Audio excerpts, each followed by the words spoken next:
Hey, Money Magicians! Welcome to episode 9 of the Money Magic series. I have yet another Money Magic student. Her name is Khethiwe, but on Facebook she's Wisani, so she's Wisani Khethiwe. We call her Khethiwe. So, welcome, Khethiwe. Hi, Ben. Thank you. Yeah, so Money Magicians, she's also she's also Wealthy Money's virtual assistant, right? So she is the reason why so many of the things come out on time and are scheduled. So when you see the blog post, she's doing that. When you see the podcast go out, like I even forget, I'm like, what? So the Property Magicians podcast, all those things, she's behind most of that. Definitely not my key strength. So Khethiwe, tell us about yourself and what you do. Wow, Ben. Thanks for the intro. So yes, my name is Wisani Khethiwe. They're both my names. But everyone calls me Wisani. Van calls me Khethiwe though. So, but again, they're both my names. And even being a VA, that just came about from, I guess, just lessons from doing the course. And I just wanted a way to use my skills to create employment for myself. And that's what I do. Yes. And yeah, I'm just a person who enjoys growth. I'm a person who enjoys, just doing anything that's going to grow me and build me as a person. Ah, yay. But you forgot to say that you were also teaching in Japan for 2 years. So you lived in Oh, yes. Japan. And that Yeah, and then that's how the VA came about. So that's, tell us a yes. little about that. I So know there's so many people who dream of living in different countries, and you speak a little bit of Japanese. So I that's kind do. of big. Yeah, I taught in Japan for 3 years. I was on a program called the JET program, which is a government to government program. And Yeah. it was the best experience of my life. And you know how it just changed me as a person all around. Yeah. Um, yeah, honestly, I would encourage anyone, especially, young people, I would encourage everyone to just get out of your city, even just get out and see what's out there. It was honestly a life-changing experience. And so when I came back, there was, there's always that pressure of like, oh, when are you getting a job? When are you getting a job? And so this is how the VA thing came about. I just, looked at the skills that I had now because jobs aren't guaranteed. And I learned Yes. that jobs are created as well. And this is how I Ooh. created this for myself. And we'll see how it goes. So far, so good. Oh, wow. So people, I'm sure that there's people just listening in on this. Like, I love what you just said, that jobs are created.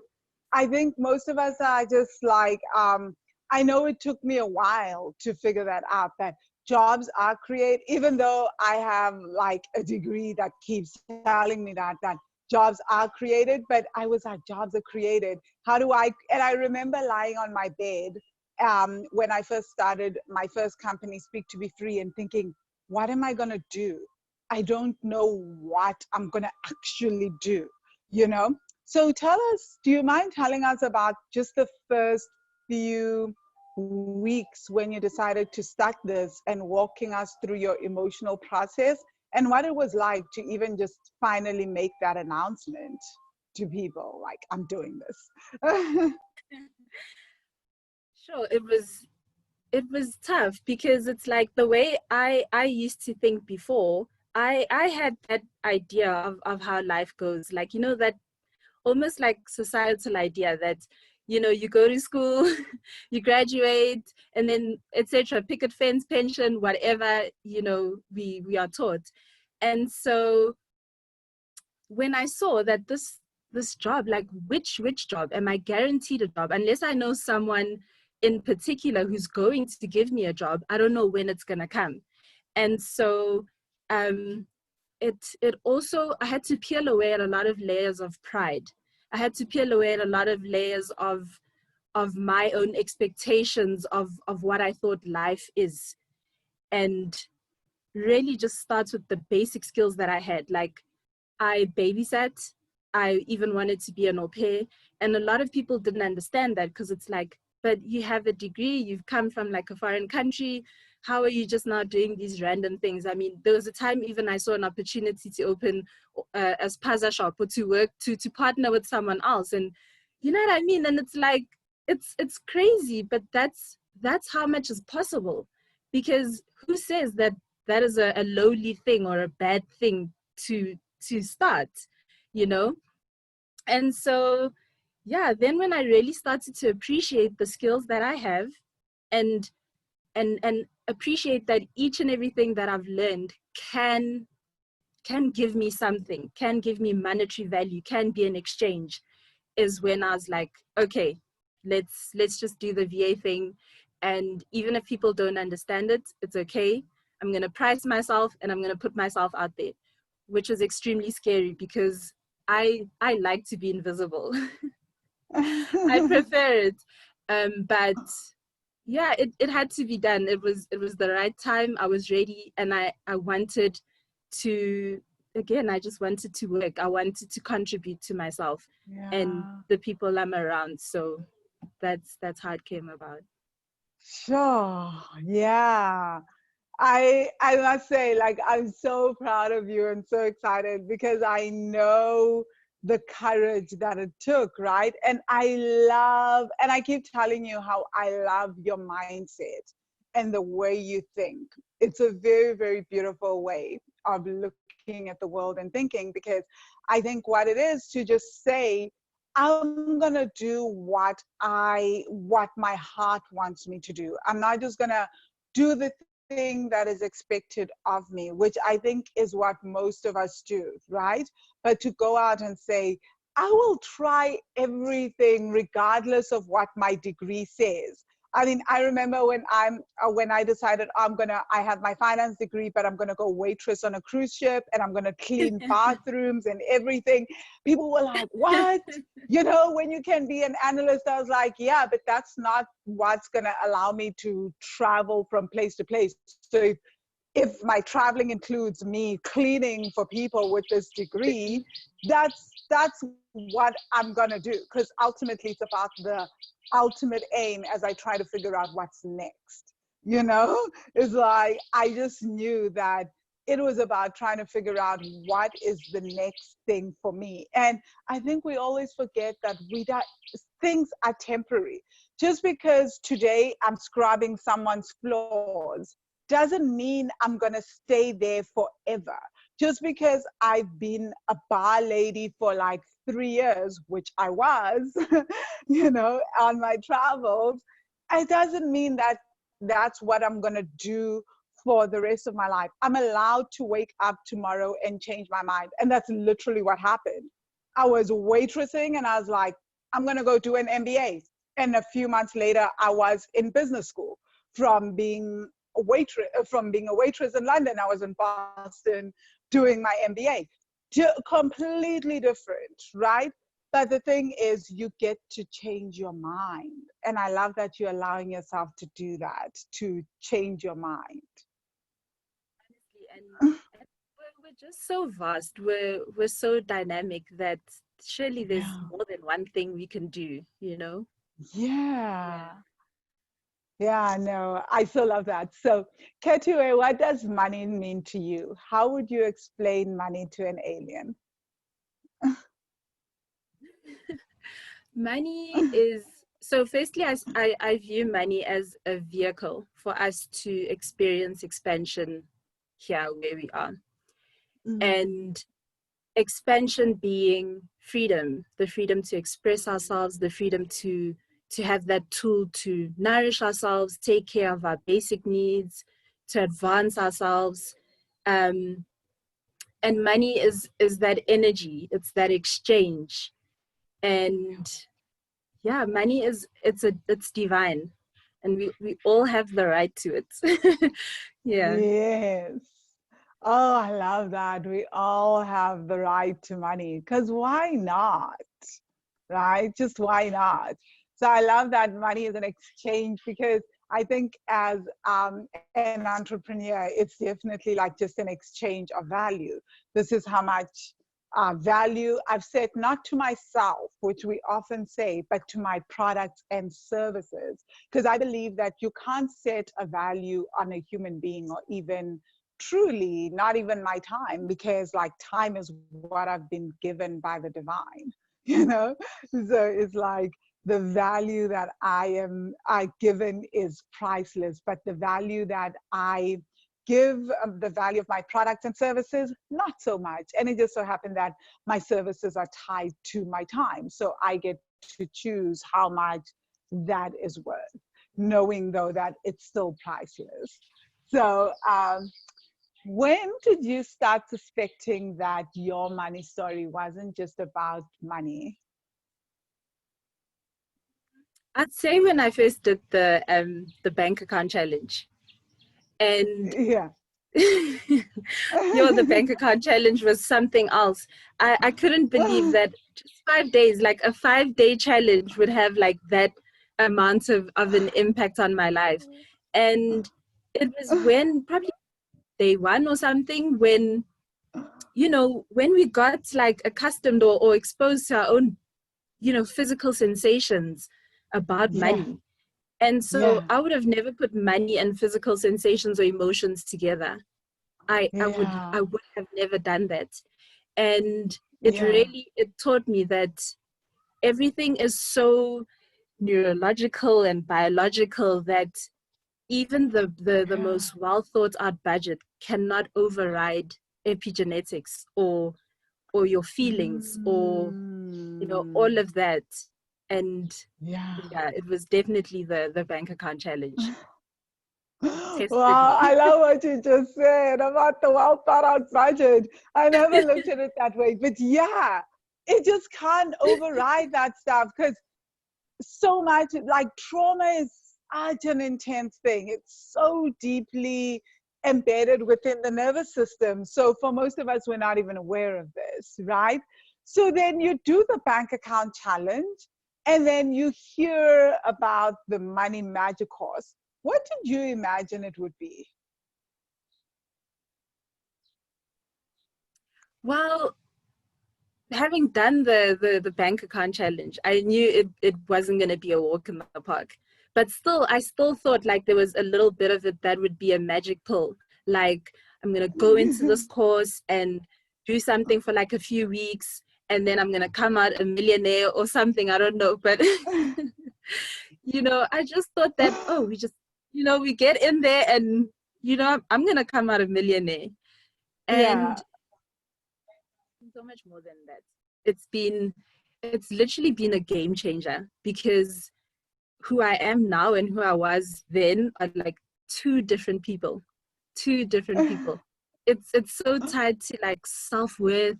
It's tied to how we were raised. It's tied to the like our beliefs about money. It's tied to what we hear about money. yeah, Yeah. What I thought, yeah. what I got, two different things, absolutely worth it. Yeah, wow. I'm so happy to hear that. Right? So, what was your understanding of trauma before the course? When you heard me talk about trauma, and how do you understand trauma now, especially intergenerational trauma? What's your take on that? I think so. When I first, like with trauma, I'd always associate trauma with a big event. So trauma is maybe the death of a loved one, or like a major car accident, or something really Mm, big. And yeah, now I understand trauma to be more subtle than that. So of course the big things yeah, are traumatic and need to be acknowledged. But what we sometimes forget yeah. to acknowledge are the more subtle, small things that happen that our bodies and minds register as trauma. So a comment made, Mm, even just a comment, a snide comment in passing, maybe, but it's just a small comment.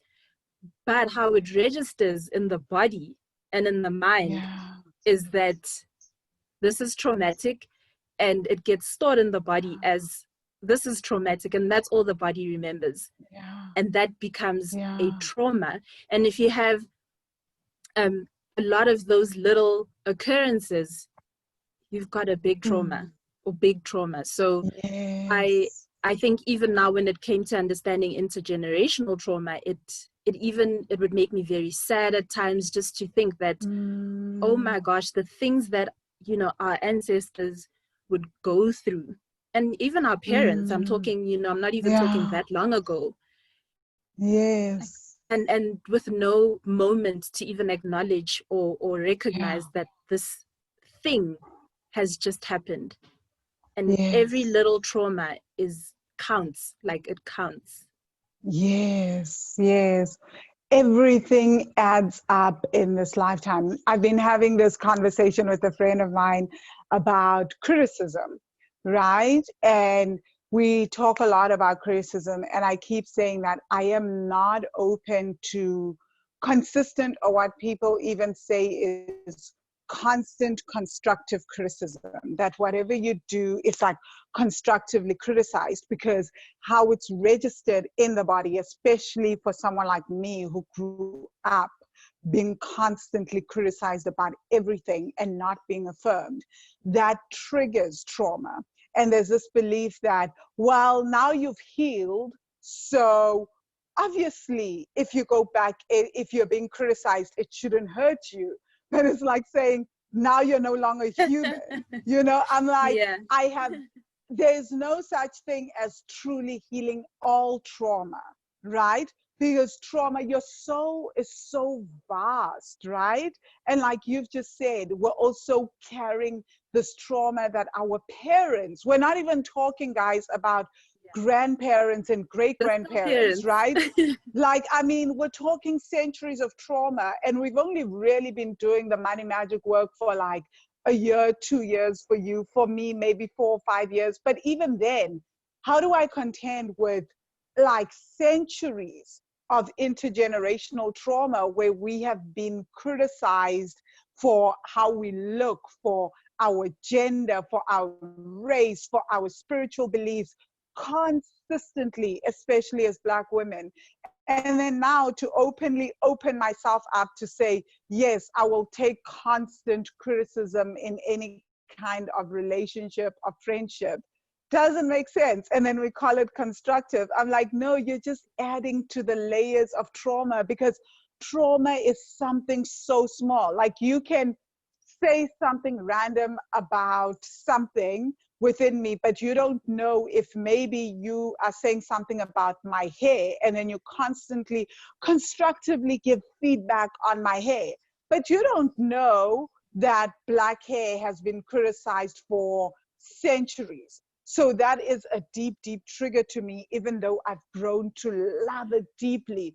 But you don't know if you're saying the exact words that triggered something in my ancestral lineage with my great grandmother, and then it lands and triggers me and opens up a wound that is even deeper. So I love what you've just said, that trauma is even the little things that we are unaware of, and we all process it differently. Of course, you can say something else to someone about hair. Like, for example, if you say this to a white person who doesn't have the same trauma, the same traumas tied to hair, right? Yeah, you can joke about it, right? Doesn't have the same impact. So it's not a trauma to them. They don't have the same trauma response. So trauma is so subtle at times. What is not a trauma to me might not necessarily, it might be a trauma to you, and might not land the same way to you as it does with me. So I'm glad that you said that. Okay, so what do you think about the course now? How do you feel about having signed up for the course?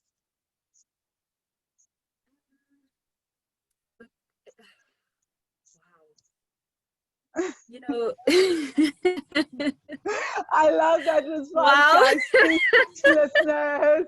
We love it. The course feels like such a a chance, you know, like a chance to really recalibrate, like unlearn, relearn. In this course, I mean, it's such an exchange again, where we're coming to exchange. It's such an exchange of energy. You get as much as you give. It's labor. It's labor of love to who you are and who you want to be. And so for me, the gratitude is endless for the course because it's exposed me to so many people. It's exposed me to just have a tribe of people or a community of people that believe in me, that root for me, and who are not so tied to our, we're not tied to our titles, we're not tied to anything else, we're just people. We're literally just people. And so it's just been such a breath of fresh air, and it's the course that keeps on giving. It really is. It just and it's a lifetime course, like you know, it just keeps on giving. Wow, I love that you say that. I feel that. I mean, Tony said that recently, right? She said that when she was watching Putanang's video, her interview, and she was like, this course just is the gift that keeps on giving. I'm like, I feel that way too. Like, even though like I am teaching in the course, it just feels exactly because of the people, right? There's always these epic humans that are coming through. I'm like, wow, humans are so amazing. Who knew? You know? Well, now I fully know this, right? So what do you wish you had known about money before starting your money journey? I wish I had known that money is so connected to who I am as a person, as a Black person, as a person on this continent, as a woman. That it's again linked to, like I said earlier, the how I was raised, you know, the stories that we hear about money. Yes. I wish I had known that it was ancestral as well. That what I know and believe, even the things that I don't know I believe about money, are passed down. I'm taught these things. I just wish I knew how dynamic, how vast money as just this energy, as just this divine source is. Yeah, that is incredible. I'm just going to have to ask you, though, to expand. You keep talking about money as this divine source. And I know there are people here listening who are like, I've been taught that money is the root of all evil. And whoa, now I'm being taught, I'm hearing money as a divine source. Please unpack this for us. Anyone who tells us that money is not a way or a vehicle. Okay, Khethiwe, I'm not sure what just happened. Yeah, you're back. Can you hear me you now? Have to start over. Yeah. Okay. So anyone who says that money is not a vehicle for expansion or that money is the root of all evil is lying. First of all. No, and they're lying for their own gain, because they also don't understand money. There's a book that I was exposed to called The Science of Getting Rich by Wallace Wattles, something like that. And in that book, he speaks about how there's enough for all of us. Abundance, we see that there is abundance on earth, you know. Yes. It's people who create lack. It's people who create lack by giving or passing on messages of, you know, other people not deserving things and only them deserving nice things, or, you know. So it's important to understand that if we're saying that money is the root of all evil, how is our exchange even going to happen without money? Because this is Wi-Fi, you know. Yes. I'm using a laptop. Yes. You know, I ate bread this morning. Yeah. So how can something that supplies us with our most basic needs be evil? Yeah. And how it's a divine source, I'd say, is because again, it's energy, right? And Yes. it's something that can nourish not only our basic needs but also our dreams, and help us expand to be who we Yes. are. You know, I mean, Yes. if it had another name, it doesn't necessarily matter what this thing is called. The point is Yeah. that this thing is available for everyone. It is available Yeah. for everyone. It's just, it's limited in its avenues and how it's distributed by many things which are man created. Yes. Yes. No, I so love that analogy because it's so true, right? I think that most of us are so taught that money is the root of all evil. But actually, I feel that a huge part of why we are on this planet is to understand what it is to be human and to explore our own expansion, our own limitations, our own darkness, and our own lightness. Because we often think that divinity is only the light. But if divinity is everything, then divinity is both the light and the dark. And that is a very difficult concept to understand and to grasp. And I think that's why we are all so wanting to be perfect, not understanding that in its own way, if we are made in the image of the divine, then we are truly, then everything that we are experiencing is divinity in its own way, that it awakens us or it shuts us down, and that is all part of divinity, right? And money is just a tool in this physical realm to help us expand. And expansion is part of our divinity, right? It's part of understanding who we are, right? And that's just the thing, that money is that tool, at least in this particular galaxy. In other galaxies, maybe it's diamonds, maybe it's plants, who knows? We don't know, but there is some kind of tool, right? And maybe in other galaxies, there aren't even tools. People just self-actualize. Who knows? But this is what we've got in this galaxy, right? And we work with it to the best of our abilities. So how do you feel emotionally about money now that you've been doing the course? And can you share some of the shifts that you've seen in your finances? Again, you don't have to use figures, but you can tell us about how your savings, your debt, income has changed. We know you've started a business. So share with us. um, you know, yeah, this course is something else. So my feelings around money, I remember, like, the main feeling was fear. I always Mm, feared that I wouldn't have enough, or yeah, you know, it's not going to be enough. So there was fear, shame, and lack. mm, Those were like my main, you know, stories around money. And of course, I yeah, didn't know this because I didn't even know that I didn't know that I'm deserving of money. So these are all things that I yeah, wasn't even aware of. And yeah, so in doing the course and in becoming aware of these beliefs or thoughts around money, I've yeah. certainly I've become calmer.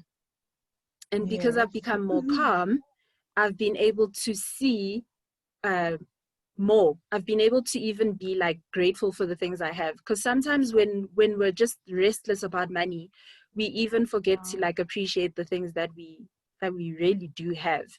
And so Yeah. I've just become far more grateful. Literally, just more gratitude has set that tone of calmness. And Mm. some of the things that I've been able to achieve are paying off my credit card with assistance here and there, but it's paid off. And to think that that was such a cycle, like I just could not get out of credit card debts. It didn't even matter how small or So, big the amount was, but I just kept creating it, because there was even a yeah, time when I'd give all my money away, yeah, or like pay people, that I owe money to, Yeah. for example, and just be stuck with Yes. nothing and be Sure. miserable. Yeah. So That was yeah, my so thing as it's a well. Hey, cycle. like, wow. Yeah. So I love that. And so like now I'm at a point where I see like a lot in even a little bit of money. Like I can Mm. literally make so much out of like even 1,000 rand, you know, whereas before 1,000 rand just seemed like, oh my gosh, it's gonna finish. And now I see so much in even just in 1,000 rand. And so I, I pay myself now. So I have like a portion of money where I pay myself. I have a portion of money that is dedicated to saving, and it goes into saving. And I also have a Wow. portion that I contribute, you know, to the people that I'm around, because we do need to serve at the end of the day. And then I Yes. also have that portion that I know is just gonna like that I'm gonna give away to whoever needs or whatever needs, because again, that's important. I was also given, and so you just always want to continue that cycle. Um, Yeah. and so I'm saying I'm able to just make so much more out of even way less than what I've been exposed to before. Sure, that is so powerful, Ketiwe. And I think we heard this from Polite as well, right? Where she talked about how she just realizes that what she can do with 10,000 Rand is not necessarily what the earthly people have told her she can do with 10,000 Rand. It's not based on the price tag. She can go in and buy whatever and still have more than enough left over. And I think this is for me where the magic lies in the course and with money. Because even I don't know how that's possible. I don't have the like logical explanation for it, because obviously it's 1,000 Rand and here are the pricings of everything on your budget. And yet somehow this 1,000 Rand just keeps stretching. And I'm always like, this makes no sense. You know, like how is this possible? But this just shows that there is something more energetic around money than even we understand or can even grasp at times. So, wow, that is exciting because, like, you're the second person to bring that up. So, um, how have you been able to use the Money Magic course in terms of your business now, right? What are some of the challenges that you noticed in your business, and how has being in the course just helped you with that? I mean, you're a new entrepreneur and you've now got clients, and it takes people a while to build up a client roster. So how have you been using the course to do that? Um, I mean, it's challenging. Like, whew, no, entrepreneurship is something else on its own. It will grow you so quickly. Like, I mean, I Yeah, appreciate my schooling. It's just that I really wish we had like some of these like real life instances being taught to us in school. yeah. Um, because whew, wow, it literally it speaks to my visibility. It speaks to my Yeah, pricing. It speaks to worth. It yeah, speaks to just everything. And I yeah, haven't even like formalized every single process yet. And again, even yeah, processes, like I have to yeah, think of systems and processes and document things. And yeah. it's honestly just the fastest way to stretch someone. Yeah, I yeah. don't know how many times I've wanted to run away. I don't know how many times I've just wanted to be like, you know what? I respect entrepreneurs out there. It's not for me. But then there's just that love Please that you don't end. run away. Wealthy money cannot Yeah, live yeah. without you. I'm like, I oh won't my run. gosh. No, but it's really trying. It's really been trying. And you know, I don't even want to sound like I've mastered this, because I have not. Let me just say that I respect everyone who's on this journey, because it is a test. But how the course has helped me so far is even just putting out my first flyer. That was because of the Yeah. course, you know. I remember I Oh. came into the group and I said, you know, guys, like I don't know what to do. You know, I want to do this, but I don't know how to, like, you know, tell people that I'm doing this. And, you know, I had to sit with some of my feelings. I had to journal a few things, and then yeah, it allowed me to want to be more visible. Yeah. Yeah, it's every step of the way. It's like I said, it just it translates in so many different ways that it Yeah. just keeps giving. And so it's helped me to stay. So far, what it's done is helped me to just stay this course and whew, yeah, and just keep trying and learning. Oh, yeah. I think I love what you've just said, like that it just helped you to stay. Because that's the thing. Like when I started off in business, I just wanted to run all the time. And then when I gave up Speak to Be Free, and because I was heavily in debt, I just thought, it doesn't matter. That's it. Now I have an excuse, you know? This company basically drove me to bankruptcy. I'm so in debt. Now that I've paid off the debt, my excuse is financial freedom. I don't have to do this entrepreneurial thing ever again, you know? And then, like, I start my part time job, and people are like, oh, you need to come in at like 8 a.m. I'm like, no, that's just like literally, I'm sitting there negotiating. I'm like, I can't. I wake up at maybe 9 or 9:30. The best I can do for you guys is 10 a.m. They're just looking at me and they like, this isn't how the working world goes. And I'm just like, I don't understand, you know? And I think that was the first time when I realized that I may not actually be cut out for this working thing. When people were just like, huh? And then when I got to South Korea and I was teaching English, and they also told me that I have to be at school at 8:40, I was like, what? Like, this doesn't make sense. So eventually they were like, oh, you can go home for lunch. They made all these amazing allowances for me. So almost every part-time job or job that I took on the journey would just make so much allowances for me around time. Like, all the other teachers, the foreign teachers in South Korea were like, wait, you go home for lunch, you go to cook and eat.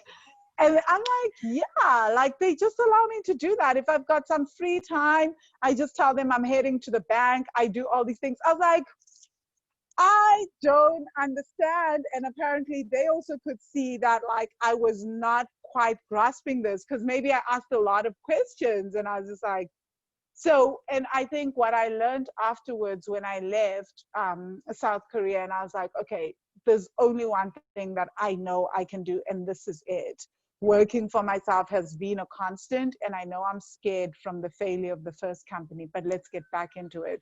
And it was just, I mean, as long as I wake up every day and I stay, I keep on the journey and I keep taking action, you know. And then after, like, I kid you not, like after a year, it just becomes the thing that you do, you know, like you have a job, you've stayed one day at a time, and then before long one day becomes a year, and then you realize that you could make it through a year, and you could keep generating an income for yourself and keep paying yourself, and then it just becomes your normal.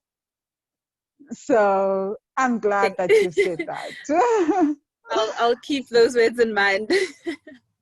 No, what you're going through is so normal. And I think this is why the beauty, this is why for me, I feel like having the Money Magic tribe of the students is so powerful, because so many things that we think are unique to us, we learn that every other person, not every other person, but at least most other people resonate with that. You know, like I'll come into the course and I'll see in the student group someone saying something, and I'm like, oh, I know that, you know. Or someone else will say, Van, I feel the same way, thank you. And I'll be like, oh my God, they get this. And it's often the things that in my head I think, I'm going to share this with the students, but I know it's just going to be stupid, but I just need to put it out there. And often those are the posts that get the most resonance, where people are like, oh, we feel this, we get this, thank you. And I'm just like, wow, you know? Very humanizing. Like it Yeah. humanizes us. Yeah, yeah. Yeah. So, Yeah. Khethiwe, what are the 3 lessons or meditations in the course that you feel have made an impact on your relationship with money and your mindset? Say first would be maybe what I'd consider the groundwork for the work is that we can all have a relationship with money, and that money is Mm. something that we can communicate with, that we can ask for. And it's one of your, lines that, you can have this conversation with money, you can relate to money, you can have a relationship. um that's been very powerful, because even at, Yeah. very low moments, or just confusion about how much I need to charge, or all of Yeah. that, I'm able to go back to just that simple tool of, okay, let me have this conversation this time, and write a letter, or do something like that. Yeah. So that's very Yeah. grounding, and um Mm. just creates that feeling of deserving. And sometimes that's Mm. just enough. Sometimes Yeah. that's all that we need. Yeah. The second lesson that I've learned is that we're all young. And what I Mm. mean by that is that, we have people in the course that are like in their 20s, in their 30s. I mean, I'm 31, 40s, Yeah. 50s, etc. Yeah. And, sometimes, although your age may be, or you're old, or you're older, or whatever, you may be young in the sense that what's driving a lot of your decisions is an experience from your child days, or your teen Yeah. years. And Cool. so Powerful. you're this old person, or old as society says, but Mm. you're actually like 5, or you're 15. Yeah. And so, Yeah. yeah, just this whole idea of there's a rush to do this, or a rush to do that, or you have to achieve this by this age, is actually Yeah. unfair, because we're all just young, and we don't even know, Yeah. like, at what age we're really healing from, or starting from, or operating from. Mm. And I'd say the third lesson that I've learned is that it's the biggest lesson probably is that it's not just about the money. So Yeah. we, like, even, as I'm talking, maybe people are thinking, oh, she's just obsessed with money, or it's just these exchanges of 100 Rand notes. It's not that. It's so Yeah. much bigger than just the money. It's, again, Yeah. it's beliefs, child rearing, Yeah. how you were raised. It's how Yeah. your family line sees money. It's how the Yeah. people around you spend money. It's all Yeah. these things that are so interconnected, that Yeah. it's that the money is just a symptom. Even there's Yeah. just so much happening on a worthiness level, on a Yeah. relationship with God even level. And Yeah. so we think it's about money, but actually we're literally reprogramming ourselves, and we're we're just part of something that is like changing your DNA almost. So it's such a Yeah. forever thing. Yeah. Wow. Yeah, no, I really loved what you just said there. So, and my favorite thing was what you just said about like the 5, like you can be 50, but really 5, or 50 and really 15.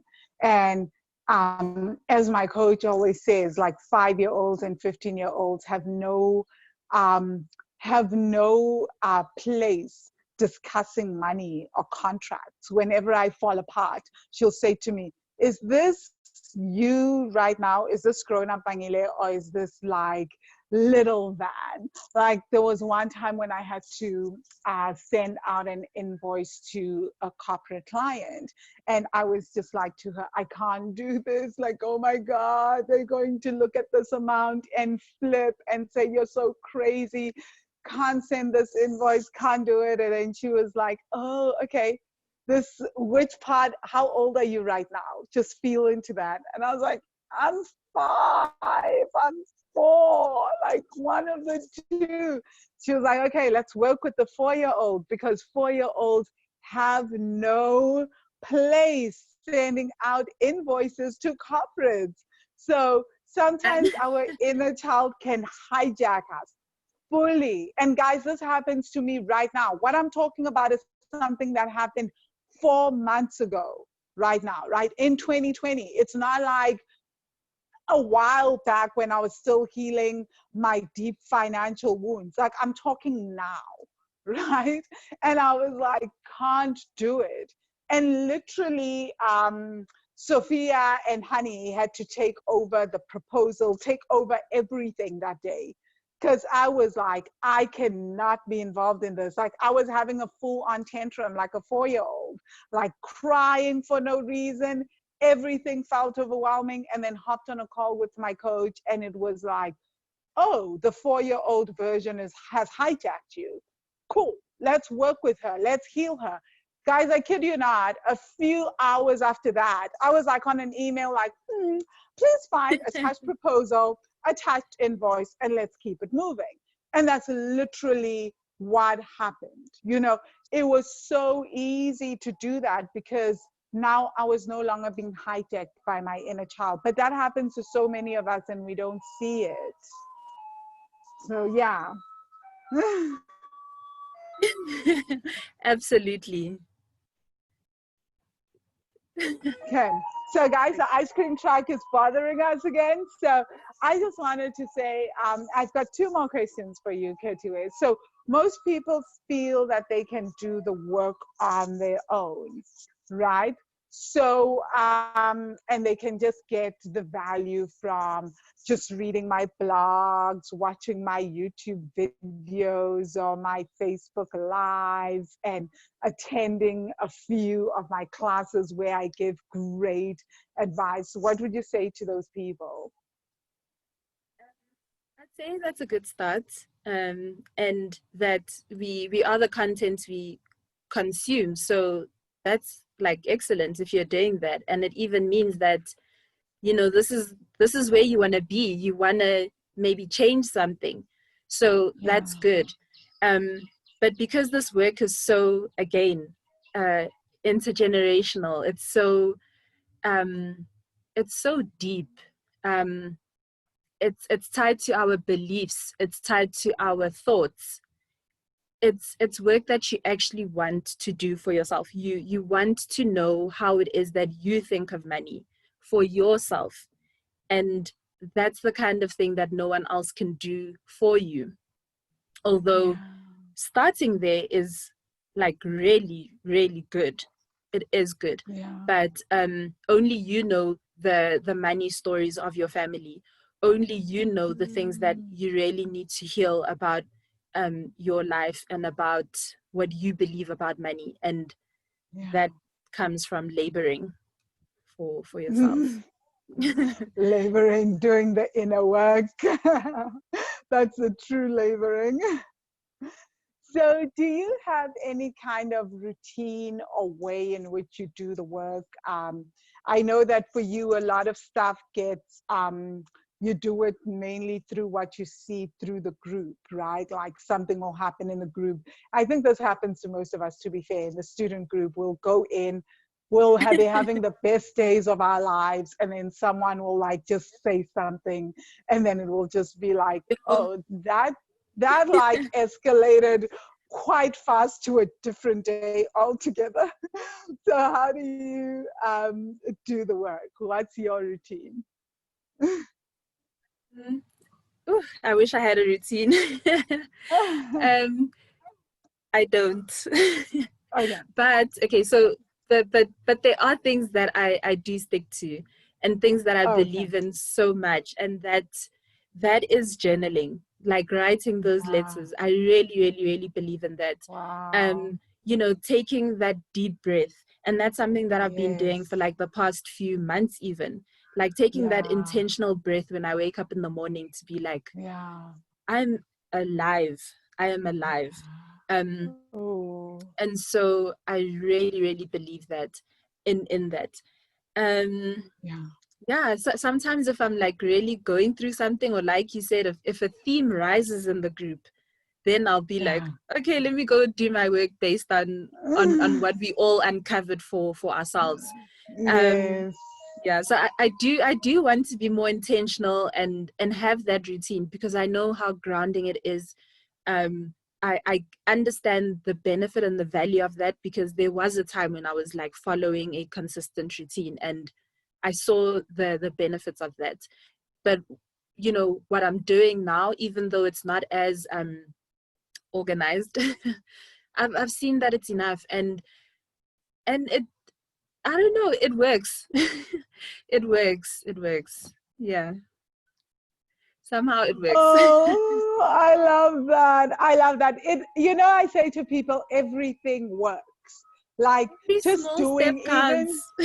every small step counts. Hey, sometimes I have like weeks where all I'll do is just like 30 minutes in every week or something. And that's like every small step works. I'm integrating, I'm processing in that moment for all the times when I was doing tons and tons of work, right?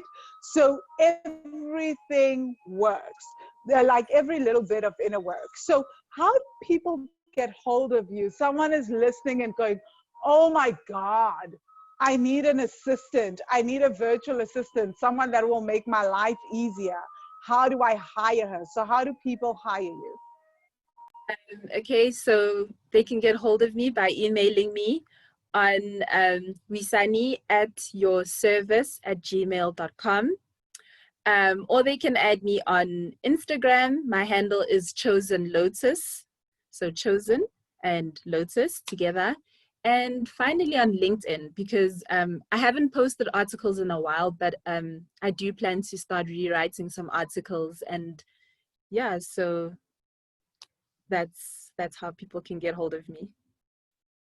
Awesome. So please repeat that. The Chosen Lotus, is that Instagram? That's Instagram. And then Wisani at your service@gmail.com. And LinkedIn, Wisani Shibambu. Yeah.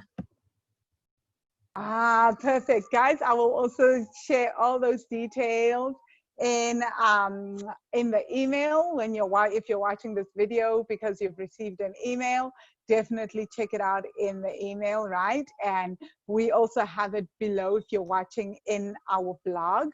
Then you'll see Wisani, not the email stuff, not her email details because spam, but definitely the link to her Instagram handle and her Facebook and LinkedIn, right? Just So, LinkedIn.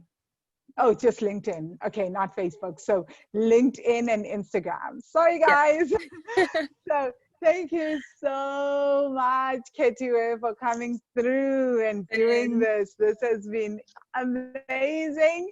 And Money Magicians, if you've been listening to this and you feel like, oh my gosh, I need to be part of the Money Magic course, which by now you've heard like Khethiwe is the ninth person in the series, right? So you've heard like 9 people talk about their awesome experiences.